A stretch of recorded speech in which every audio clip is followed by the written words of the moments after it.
Hello everyone, I hope you all are fine.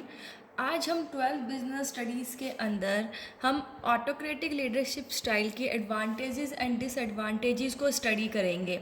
हमने अपनी last video के अंदर स्टडी किया था कि ऑटोक्रेटिक लीडरशिप स्टाइल क्या होता है। ऑटोक्रेटिक लीडरशिप स्टाइल वो स्टाइल होता है जिसके अंदर जो लीडर होता है, जो मैनेजर होता है, वही सारे काम परफॉर्म करता है। ना तो वो अपनी अथॉरिटी को डेलीगेट करता है, ना किसी को पार्टिसिपेशन करता है, ठीक है, किसी को इन्वॉल्व भी नहीं करता, सिर्फ अपने ऑर्डर्स देता है, ना किसी के सजेशन सुनता है। सारे का सारा काम जो है वो लीडर ही करता है, वो मैनेजर ही करता है, ठीक है।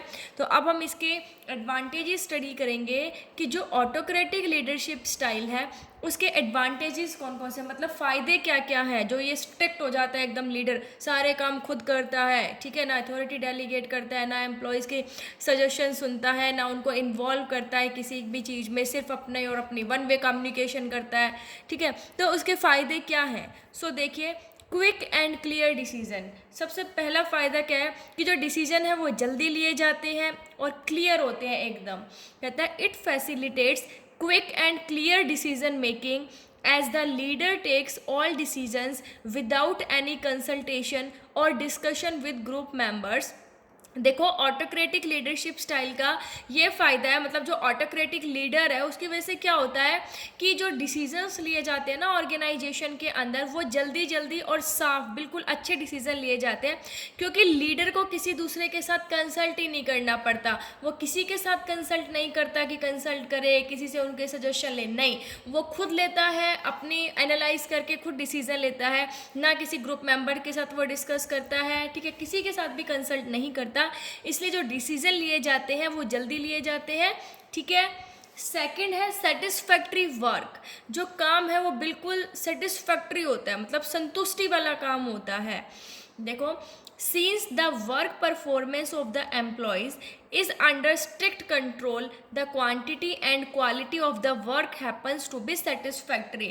देखो, जो एम्प्लॉयज़ का काम है, जब एम्प्लॉयज़ काम कर रहे हैं तो उनके ऊपर जो लीडर है उनका स्ट्रिक्ट कंट्रोल है, ठीक है, क्योंकि एकदम स्ट्रिक्ट रहते हैं तो स्ट्रिक्ट कंट्रोल रहता है उनके ऊपर, जिससे कि एम्प्लॉयज़ जो है वो रियल में काम करते हैं, ना तो वो रिसोर्सेज का मिस यूटिलाइजेशन करते हैं, ठीक है, और ना ही अपना टाइम वेस्ट करते हैं। वो क्या करते हैं, जो क्वांटिटी और क्वालिटी जो है काम की वो अच्छी होती है। देखो, आउटपुट ज़्यादा प्रोडक्शन भी होता है, ठीक है, ज़्यादा चीज़ें भी बनती है और उनकी क्वालिटी जो होती है वो भी अच्छी होती है, मतलब जो काम है वो सेटिस्फैक्ट्री होता है। तो सबसे बड़ा ये है, सबसे बड़ा फ़ायदा ये कि काम जो वो सेटिस्फैक्ट्री होता है, चाहे उसके डर से हो, ठीक है, उसको पता है कि ये बिल्कुल स्ट्रिक्ट कंट्रोल में रहता है हमारा लीडर, तो वो सिर्फ और सिर्फ जो एम्प्लॉयज़ है वो किस पर फोकस करते हैं, अपने काम पर फोकस करते हैं।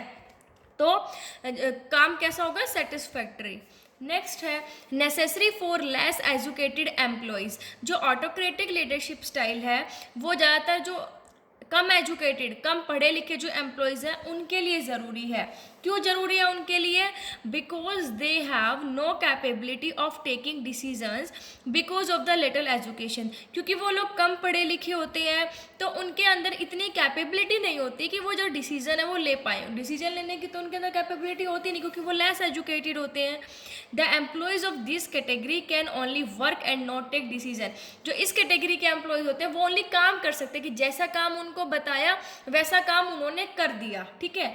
डिसीजन जो है वो नहीं ले पाते। क्यों? क्योंकि वो कम पढ़े लिखे होते हैं, ठीक है। इसलिए जो ऑटोक्रेटिक लीडरशिप स्टाइल जो है वो जो कम एजुकेटेड एम्प्लॉयज़ हैं, ठीक है, लेस एजुकेटेड जो एम्प्लॉयज़ है, जो कम पढ़े लिखे एम्प्लॉयज़ हैं, उनके लिए सही होता है। ये थे इसके एडवांटेजेस। ऑटोक्रेटिक लीडरशिप स्टाइल के क्या क्या एडवांटेजेस हैं कि क्विक एंड क्लियर डिसीजन होता है, वर्क जो है वो सेटिस्फैक्ट्री होता है, मतलब क्वालिटी भी अच्छी होती है काम की और क्वांटिटी भी। उसके बाद ये जो लेस एजुकेटेड एम्प्लॉयज़ हैं उनके लिए नेसेसरी है।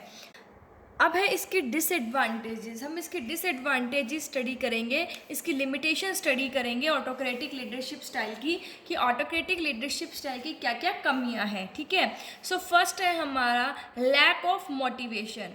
इसमें मोटिवेशन की कमी होती है। देखिए क्या कहता है, this style does motivate the managers. ये जो स्टाइल है ये मैनेजर्स को तो मोटिवेट करता है, ठीक है, but it louvers the moral of the employees. लेकिन लेकिन जो एम्प्लॉयज़ का मोराल है उसको कम करता है। कैसे कम करता है? क्योंकि एकदम स्ट्रिक्ट कंट्रोल रहता है, ठीक है, मतलब डर का एनवायरनमेंट बना रहता है 24 घंटे। जब वो काम करते हैं, उनके जो वर्किंग आवर्स हैं, ठीक है, उसमें डर का माहौल बना रहता है। अब ये तो नेचुरल है कि जहाँ पर डर होगा वहाँ पर काम नहीं हो सकता, ठीक है।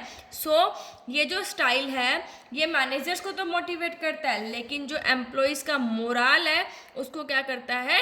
कम करता है। क्योंकि जो वर्किंग आवर्स होते हैं, जो काम करने के जो आवर्स जब एम्प्लॉयज़ काम करते हैं, उस टाइम पीरियड के अंदर डर का एनवायरनमेंट बना रहता है, जिससे कि वो अच्छे से काम भी नहीं कर पाते हैं, ठीक है। क्योंकि अगर एकदम से डर रहेगा उनके ऊपर तो उनको यही मन में रहेगा कि हाय कोई गलती ना हो जाए, ये ना हो जाए। देखो, एक तरफ से फ़ायदा भी था, क्यों? क्योंकि काम जो है उसकी क्वांटिटी भी अच्छी होती है और क्वालिटी भी। लेकिन अगर हम एम्प्लॉयज़ के पॉइंट ऑफ व्यू से देखें तो उनको मोटिवेशन नहीं मिल पाता। एम्प्लॉयज़ के लिए मोटिवेशन भी ज़रूरी है, थोड़ा पार्टिसिपेटिव एनवायरनमेंट भी ज़रूरी होता है, ठीक है। सो इसलिए क्या करते हैं, एम्प्लॉयज़ के जो मोरल है उसको डाउन करता है। नेक्स्ट है is agitation by employees. Employees को एजिटेशन हो जाती है, क्योंकि क्यों होती है? क्योंकि एम्प्लॉयज़ को डिसीजन मेकिंग में कोई भी पार्टिसिपेशन नहीं होता, ठीक है।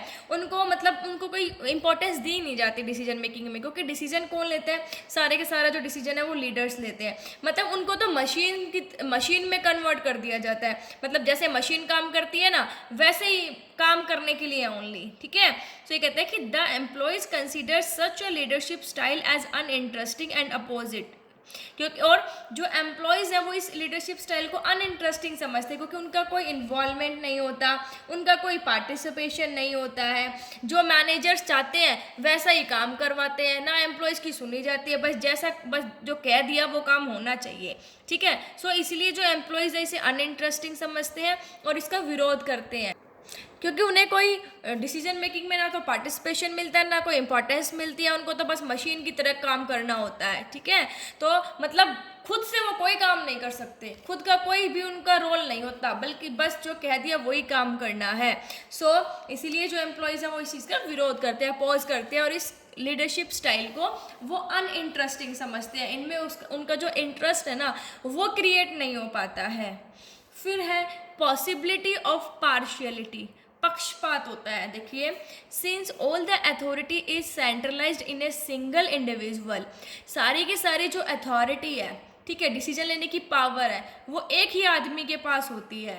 He tries to please his favourites, इसलिए जो उसके फेवरेट होते हैं ना उनकी तो वो प्रशंसा करता है, ठीक है। Such a partiality creates a feeling of bitterness and anger among the employees. और ये जो पक्षपात है, ये जो बाकी के जो एम्प्लॉयज़ हैं उनके बीच में कड़वाहट और गुस्सा भर देता है, ठीक है। मतलब सीधी सी बात है, अगर हमारे साथ भी कोई पक्षपात होगा तो हम उस चीज़ को सहन नहीं कर पाएंगे, है ना। सो इसमें क्या होता है, इस लीडरशिप स्टाइल के अंदर पार्शियलिटी ज़्यादा होती है, क्योंकि जो अथॉरिटी है वो सिर्फ एक ही इंसान के हाथ में रहती है और वो अपने जो फेवरेट्स हैं उन्हीं का ही सपोर्ट लेता है, ठीक है, और उनको काम भी ऐसा देगा जिसमें कम लेबर लगे। सो पार्शियलिटी जहाँ पर होती है वहाँ पर कड़वाहट ऑटोमेटिकली आ जाती है और एम्प्लॉयज़ के बीच में गुस्सा आ जाता है। अब नेक्स्ट, ये तो थे एडवांटेजेस एंड लिमिटेशंस। अब हम करेंगे इसकी सूटेबिलिटी, कि जो ये ऑटोक्रेटिक लीडरशिप स्टाइल है वो कहाँ कहाँ पर सूटेबल होता है। सो देखिए, when the leader is the most knowledgeable member of the group, जब जो लीडर है ना वो ग्रुप का मोस्ट नॉलेजेबल मेंबर हो, कि उसे किसी की जरूरत ही ना हो, सारी नॉलेज हो उसके पास, डिसीजन लेने की एबिलिटी हो, ठीक है, मतलब ऑलराउंडर हो, वहाँ पर ये ऑटोक्रेटिक लीडरशिप जो स्टाइल है वो सुटेबल हो सकता है। When there is a little time for decision making, जहाँ पर डिसीजन लेने के लिए टाइम जो है वो बहुत कम हो, ठीक है, भाई सारा डिसीजन एक ही इंसान ले ले जल्दी जल्दी, ठीक है। नेक्स्ट है व्हेन सबऑर्डिनेट्स आर अनएजुकेटेड, जहाँ पर जो सबऑर्डिनेट्स हैं वो क्या हो, अनएजुकेटेड हो, कम पढ़े लिखे हो या पढ़े लिखे ना हो। व्हेन सबऑर्डिनेट्स आर अनएक्सपीरियंस्ड, और जो सबऑर्डिनेट्स है वो अनएक्सपीरियंस्ड हो, मतलब जिनको एक्सपीरियंस ना हो। सो इस ऑटोक्रेटिक लीडरशिप स्टाइल कहाँ कहाँ पर सुटेबल है, जहाँ पर ग्रुप के मेंबर जो मतलब जो लीडर है, ठीक है, वो ग्रुप में पूरे ग्रुप में नॉलेजेबल पर्सन हो, डिसीजन लेने के लिए उसके औरों के पास टाइम कम हो, ठीक है, और सबऑर्डिनेट्स जो है वो अनएजुकेटेड हो, और जो सबऑर्डिनेट्स है वो अनएक्सपीरियंस्ड हो, उनके पास कोई एक्सपीरियंस ना हो। हमने पढ़ा था ना कि जब अनएजुकेटेड होते हैं तो वो सिर्फ काम करने में इंटरेस्ट दिखाते हैं, काम कर पाते हैं, जैसा काम उनको कह दिया वैसा वो काम कर लेंगे, लेकिन जो डिसीजन लेने की एबिलिटी होती है वो उनके अंदर काफ़ी कम होती है। सो ये थे एडवांटेजेस, लिमिटेशंस और सुटेबिलिटी ऑटोक्रेटिक लीडरशिप स्टाइल की। ठीक है, सो एडवांटेजेस क्या है कि क्विक और क्लियर डिसीजन होता है, सेटिस्फैक्ट्री वर्क होता है, लेस एजुकेटेड एम्प्लॉयज़ के लिए नेसेसरी होती है। डिसएडवांटेजेस क्या है, मोटिवेशन की कमी होती है, एम्प्लॉयज़ हेजिटेशन करते हैं और पार्शियलिटी होती है। और सुटेबिलिटी हमने ये स्टडी कर ली। सो आई होप आपको समझ आ गया होगा। Thank you, stay safe, stay home.